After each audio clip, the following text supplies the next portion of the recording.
Good morning. నా పేరు Srikanth. Particular ఈ క్లాస్లో మనము పవర్ బిఐ యొక్క new update convert docs function గురించి తెలుసుకుందాం. మరి ఈ యొక్క కన్వర్ట్ డాక్స్ ఫంక్షన్ అనేది మనకు ఎలా ఉపయోగపడుతుంది, ఎందుకంటే ఇది చాలా ఇంపార్టెంట్ ఫంక్షన్. ఎందుకనంటే అప్పుడప్పుడు ఏమవుతుందంటే మనకు డేటా టైప్స్ అనేది మారుతూ ఉంటాయి. అంటే ఇప్పుడు సేల్స్ ఉన్నది, ఈ యొక్క సేల్స్ యొక్క డేటా టైప్ చూసుకున్నట్లయితే మనకి ఇక్కడ చూడండి టైం ఫార్మేట్లో ఉన్నది. ఓకే, సో ఇప్పుడు ఏంటంటే నాకు అది సమ్ ఆఫ్ సేల్స్ అనేది మనం చూపించాలా. ఇప్పుడు ఏం చేస్తాం, ఒక మెజర్ తీసేసుకొని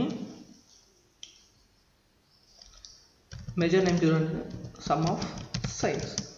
ఇప్పుడు నేనేం చేసిన సమ్ ఆఫ్ సేల్స్ అని చెప్పేసి ఒక సమ్ ఫంక్షన్ తీసేసుకొని సమ్ ఆఫ్ సేల్స్ తీసేసుకున్నట్లయితే ఎప్పుడైతే ఈ ఫంక్షన్ అనేది పర్ఫెక్ట్గా రన్ అవుతుంది.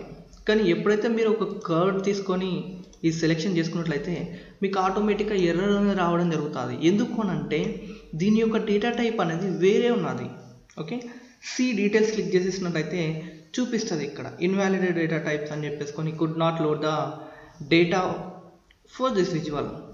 సో దీనికి సంబంధించినది మనకు రావడం జరుగుతూ ఉంటుంది. మరి ఇలాంటప్పుడు మనకేందనంటే సమ్ ఆఫ్ సేల్స్ అనేది చూపించాలా.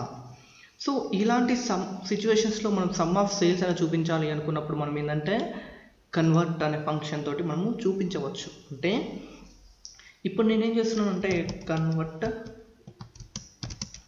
మనకేంటంటే ఫస్ట్ కన్వర్ట్ చూడండి,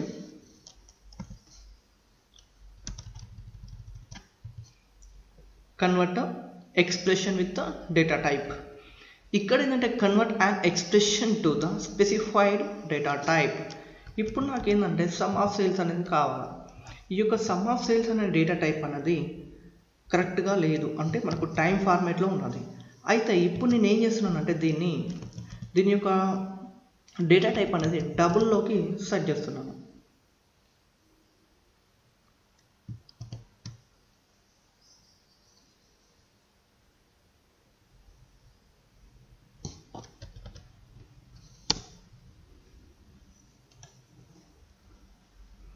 ఓకే, చూడండి ఫ్రెండ్స్, ఇప్పుడు నేను ఒక కట్ సెలెక్ట్ చేసుకొని ఈ కన్వర్ట్ అనేది సెలెక్ట్ చేసుకోగానే చూడండి సమ్ ఆఫ్ సేల్స్ అనేది చూపిస్తుంది. ఈ విధంగా మనము డేటా టైప్స్ అనేది కన్వర్ట్ చేసేసుకుంటా మనము ఈ యొక్క డాక్స్ ఫంక్షన్స్ అనేది మనం యూజ్ చేయాల్సిన అవసరం ఉంటుంది. ఇలాగే నా వీడియోస్ చూస్తే ఇంకా ఫర్దర్ క్లాసెస్లో ఈ కన్వర్ట్ అనేది మనకు రియల్ టైంలో ఎలా ఉపయోగపడుతుంది అంటే ఇంతవరకు ఇది రీసెంట్గా వచ్చే ఫంక్షన్, ఇంకా ఏం యూజ్ చేయలేదు. కానీ ఏంటంటే ఇంత ముందుకు డేటా టైప్స్ అనేది మనము ఎస్క్యూఎల్లో మార్చుకోవడం అలాంటివన్నీ చేసుకునేది. ఇక డేటా టైప్స్ మార్చుకోవాలంటే మళ్ళీ లేకపోయిందనుకో మోడలింగ్లోకి వెళ్ళేసి మార్చుకోవచ్చు. తర్వాత ఇంకొకటి డేటా టైప్ ఫంక్షన్ మీద మన కరెన్సీ అని చెప్పేసి కూడా కొన్ని ఫంక్షన్స్, కరెన్సీ అని ఫంక్షన్ కూడా వచ్చేది. సో ఈ కన్వర్ట్ అనేది ఏంటంటే మామూలుగా మనం డైరెక్ట్ ఇక్కడనే కన్వర్ట్ ఫంక్షన్తో కూడా మనం కన్వర్ట్ చేసుకోవచ్చు. సో నా వీడియో కనుక మీకు నచ్చినట్లయితే తప్పకుండా మా ఛానల్కి సబ్స్క్రైబ్ చేసేసి మరిన్ని పవర్ బిఐ వీడియోస్ చూస్తూ పవర్ బిఐ నేర్చుకోండి. Thank you friends, bye all.